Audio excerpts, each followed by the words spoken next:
نحمده ونصلي على رسوله الكريم اما بعد فاعوذ باللہ من الشیطان الرجیم بسم اللہ الرحمن الرحیم۔ حکمت کی بات۔ حدیث میں آیا ہے کہ رسول اللہ صلی اللہ علیہ وسلم نے فرمایا کہ حکمت کی بات مومن کا گم شدہ سرمایہ ہے، یعنی پیسے ہیں جو گمے ہوئے ہیں کہیں، وہ جہاں اسے پائے تو وہی اس کا زیادہ حقدار ہے، حق ہے کہ وہ لے لے اس کو۔ الحکمت ضالۃ المؤمن این وجدها فهو احق بها۔ اس حدیث رسول میں خدا پرست انسان کا مزاج بتایا گیا ہے۔ خدا پرست انسان ہر قسم کے تعصب سے پاک ہوتا ہے، تعصب سے پاک۔ وہ اپنے اور غیر میں فرق نہیں کرتا، وہ تمام دنیا کو خدا کی مخلوق کی نظر سے دیکھتا ہے، وہ تمام انسانوں کو خدا کا کنبہ سمجھتا ہے۔ خدا پرست انسان کا یہ مزاج اس کو آفاقی بنا دیتا ہے۔ آفاقی کا کیا مطلب ہے؟ یونیورسل۔ ایسا انسان ہر چیز سے سبق لینے لگتا ہے، وہ ہر کام کی بات کو اپنی بات سمجھتا ہے۔ اس کی آفاقی سوچ اس کو اس کمزوری سے بچا لیتی ہے کہ وہ کسی فائدہ کی بات کو دیکھے تو اس کو غیر کی چیز سمجھ کر چھوڑ دے۔ وہ ہر اچھی بات کو خدا کی بات سمجھتا ہے، اس لیے وہ ہر اچھی بات کو اس طرح لے لیتا ہے جیسا کہ وہ اس کی اپنی ہی بات ہو، جیسا کہ وہ اس کی اپنی بات ہو۔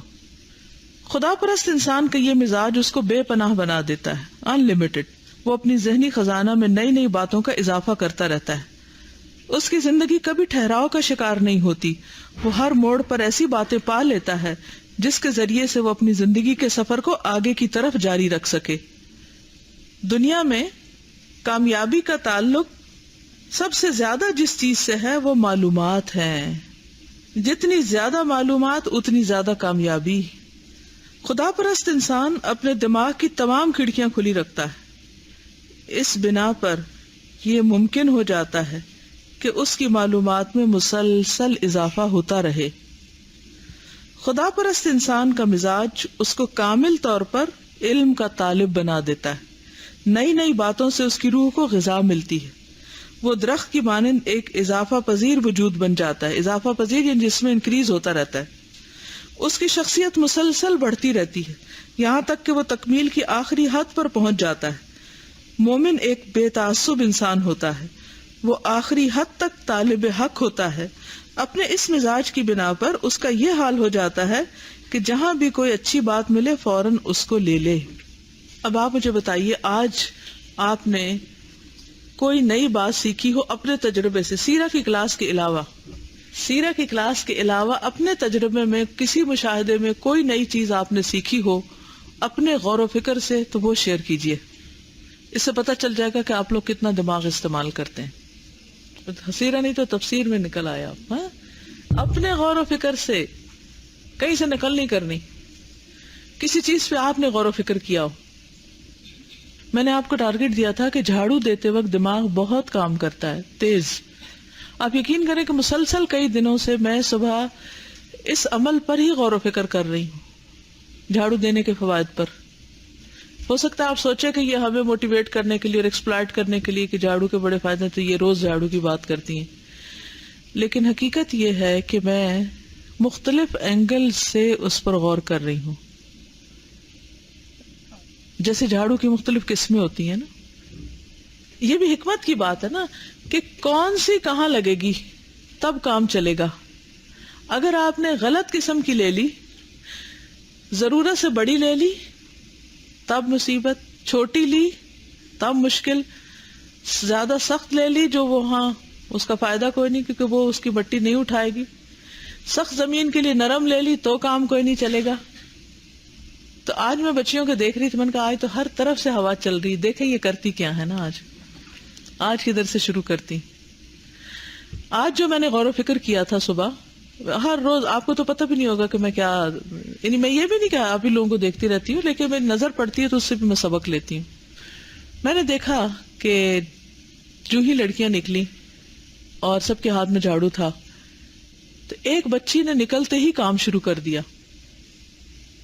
اس کے بعد ایک اور نے شروع کر دیا، ایک اور نے شروع کر دیا، ایک نے کافی دیر بعد یعنی پریکٹیکلی کام شروع کیا۔ تو میں یہ سوچ رہی تھی کہ زندگی میں ایسے ہی ہوتا ہے، کچھ لوگوں کے سامنے جب کام آتا ہے تو فوراً شروع کر دیتے ہیں، فالسابقون السابقون. انہوں نے اپنے اس وقت کو کام میں لگایا، جلدی کام ختم کریں گی، جلدی یہاں سے فارغ ہوں گی، جلدی جا کے کچھ اور کریں گی. اور جلدی سے پہلے یہ کہ انہوں نے اپنے وقت کو آنر کیا، ادھر ادھر کی چیزوں میں ضائع نہیں کیا، امانت داری کا ثبوت دیا کہ جو کام جس وقت کے لیے اس وقت کے اندر وہی کرنا چاہیے، نہ کہ جھاڑو کے ساتھ کھیلتا رہے بندہ، ادھر ادھر مارے، تجربے کرے. تو اس سے مختلف لوگوں کی شخصیت کھل کے سامنے آتی ہے نا، کہ کون جاننے والا اور کون انجان ہے. جو علم حاصل کرتے ہی عمل شروع کر دے، جاننے والا تو وہی ہے نا، یا نہیں؟ پھر میں نے سوچا کہ میں دیکھ رہی ہوں، اور یہ میں ایک انالیسس کر رہی ہوں، پھر فرشتے بھی دیکھ رہے ہیں، پھر اللہ تعالیٰ بھی دیکھ رہے ہیں، پھر یہ سب کچھ ریکارڈ ہو رہا ہے، اس کی ویڈیو بن رہی ہے، یہ جو کچھ بھی کر رہا ہے نا سب تیار ہو رہا ہے، پھر کل قیامت کے دن سامنے بھی آنا ہے. اب یقین کریں کہ اگر آپ صرف اس طرح کرتے جائیں نا، انالیسس کرتے جائیں، اور یہ میں نے صرف میرے خیال چند سیکنڈ کے لیے صرف دیکھا تھا، اس کے بعد یہ ذہنی پروسیس سارا میرا ہوا. آج دن کو جب میں کلاس کے بعد آئی ہوں تو میرے بیٹے نے مجھے ایک آئی پیڈ پہ ایک اپلیکیشن دکھائی کھول کے، کہ اس میں آپ کسی بھی جگہ کا نام ٹائپ کریں تو وہ بولنے لگتا ہے.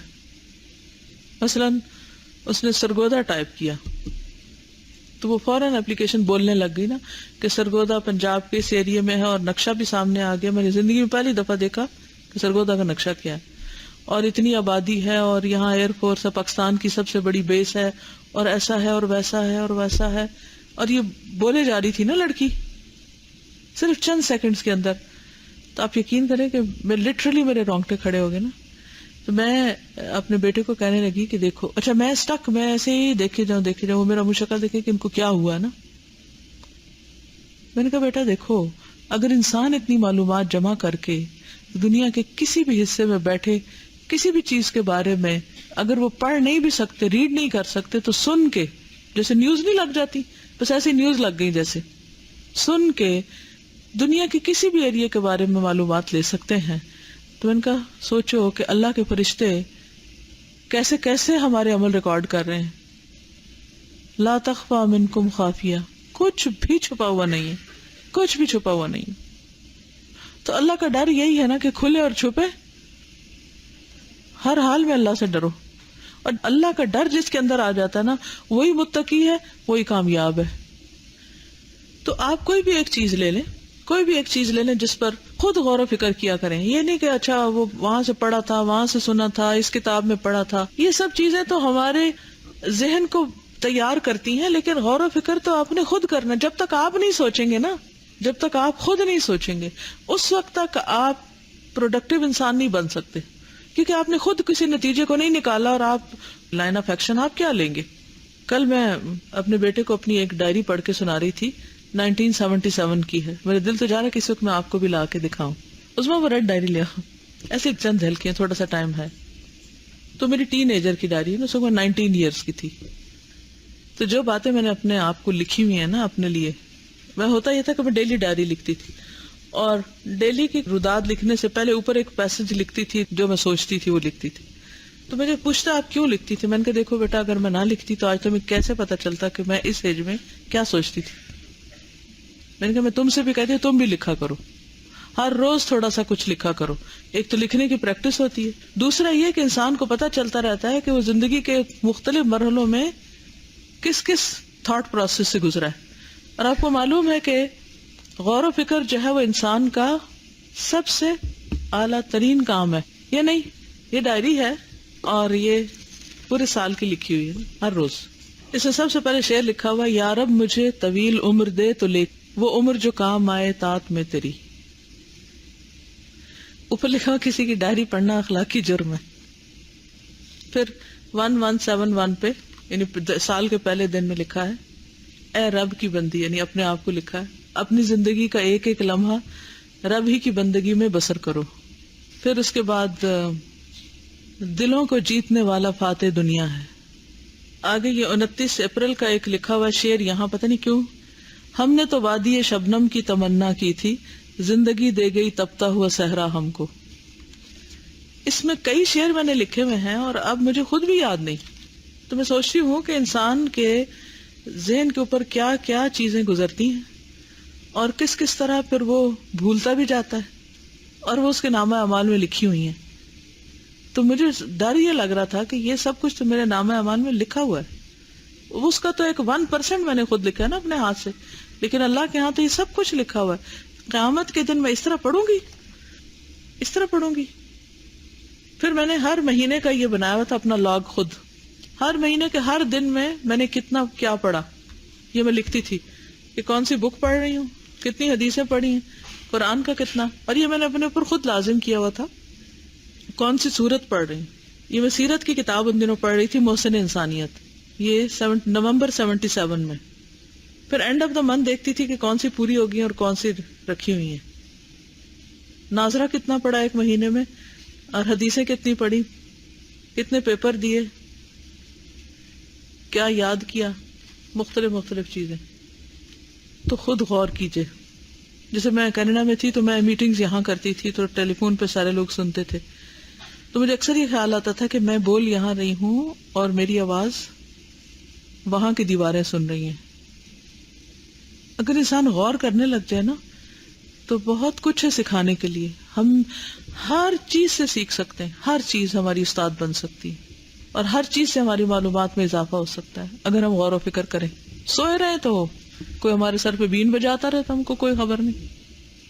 چوائس تو ہماری اپنی ہے نا، کیسی زندگی گزارنی ہے، عقل کی یا بے عقلی کی. کیونکہ جو سوچتے نہیں نا، قرآن نے ان کو کیا کہا ہے، جانوروں کی طرح ہے وہ، بلکہ ان سے بھی زیادہ گئے گزرے، ان سے بھی زیادہ گمراہ. اب کوئی اور تجربہ بتائے.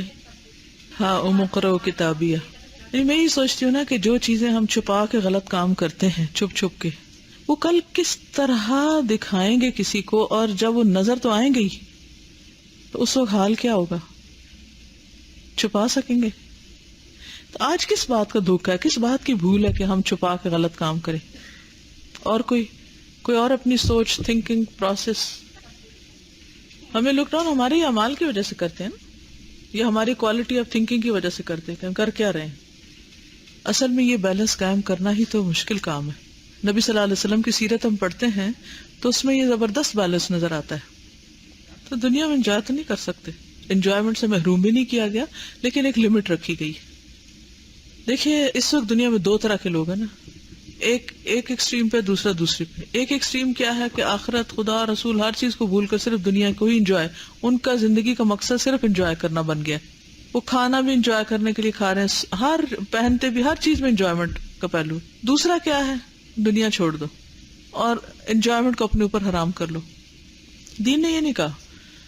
حلال، جائز، درست چیزیں جو ہیں ان کے اندر رہ کے انجوائے کرو، لیکن وہ مقصد زندگی نہ ہو.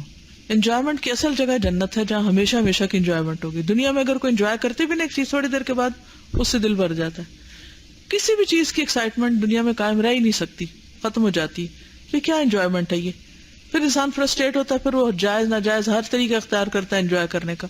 تو اس کے لیے وہ جگہ تو وہاں کی رکھی گئی. یہاں کام کرو، اور کوئی بھی کام کرو، نیت درست رکھو، طریقہ درست رکھو. 3 چیزیں کل میں اپنے بچے کو سمجھا رہی تھی کہ 3 چیزوں کا خیال کرو: اپنی ذات کا حق، بندوں کا حق، اور اپنے رب کا حق. اگر یہ 3 حقوق تمہیں سمجھ آ گئے نا، اور ان کے اندر تم نے بیلنس قائم کر لیا، تو سمجھو کہ کامیاب ہو گئے. ہم کیا کرتے ہیں، اگر اپنی ذات کا حق دینے لگے تو سوئے چلے جائیں گے، خود غرضی، ہر چیز اپنے لیے کھینچے جائیں گے. بندوں کا حق، کبھی بندوں کی خدمت میں لگیں گے تو اپنا آپ ہی بھول جائیں گے. اور اللہ کا حق، بندوں کی خدمت یا اپنی میں لگے تو اللہ کا حق بھول جائیں گے، یا نماز پڑھنے لگے تو پھر یہ 2 بھول. تو ان تینوں میں بیلنس رکھنا بہت ضروری. ٹائم مینجمنٹ کریں، تقسیم کار بہت ضروری ہے اگر آپ بیلنس لائف گزارنا چاہتے ہیں. ٹھیک ہے نا؟ اور اس کی پابندی بھی کریں. بس ٹائم یہ ختم، اگلا کام شروع، اس میں پوری یکسوئی جا کے نماز کے وقت نماز میں خشوع خضوع. گھر والوں میں بیٹھے ہیں تو آپ ان کے ساتھ ہنسے بولیں، انجوائے کریں، بات کریں. کھانا ہے تو اس کو انجوائے کریں، شکر ادا کریں. رنگ رنگ کے بت بیٹھے ہوئے ہیں، لگتا ہے بت خانے میں آئی. ما لکم لا تنطقون، یعنی میرا کام صرف آپ کی شکلیں دیکھنا ہے. پھر بولیں، چند لوگ بولتے ہیں بس. زور سے بولیں، کھڑی ہو کے بولیں، کانفیڈنس سے. ایک اور بات یہ ہے کہ موسٹلی ہم جو کوئی زور سے کوئی چیز آئے نا صرف اس کو دیکھتے ہیں، اس پہ غور کرتے ہیں. اس کو پرسنل نہ لیں، میں جنرلی ایک بات کر رہی ہوں. چھوٹی چیزوں میں سے سبق نکالیں، ٹھیک ہے نا؟ چھوٹی چیزوں سے، باریک چیزوں میں سے. صرف اس وقت نہیں جب کوئی چیز ہمارے سر پہ پڑ جائے آ کے. Okay, understand? یہ انہوں نے بتایا کہ پہلے اللہ کا نام سنتے مجھے ڈر لگتا تھا، اور اوور آل بات یہ کہ بے حسی کی بات کی ہوئی ہے کہ تھوڑی سی بے حسی سی ہے. دیکھیں کہ یہ ہر ایک پہ ایسی کیفیات آتی، مجھ پہ بھی آتی ہیں، سب پہ آتی، ہوتا ہے ایسے. حل کیا ہے؟ جب کبھی ایسے ہو نا تو اپنے آپ کو فورس کر کے، پش کر کے استغفار شروع کر دیں، صدقہ کریں، استغفار کریں، انشاءاللہ ٹھیک ہو جائیں گے. زیادہ لمبی باتیں کرنے سے اثر ختم ہوتا جاتا ہے. جتنی لمبی بات کریں گے نا اتنا اثر کم ہوگا. یہ ایک گر ہے. اوکے، چھوٹی چھوٹی باتوں پہ غور و فکر کرنا ہے آپ کا ہوم ورک ہے اگلے ہفتے تک کے لیے، ٹھیک ہے؟ اب آپ پر بھی اثر نہ ختم ہو جائے، اس لیے میں چلتی ہوں. سبحانک اللہم و بحمدک، نشہد ان لا الہ الا انت، نستغفرک و نتوب الیک. السلام علیکم و رحمۃ اللہ وبرکاتہ.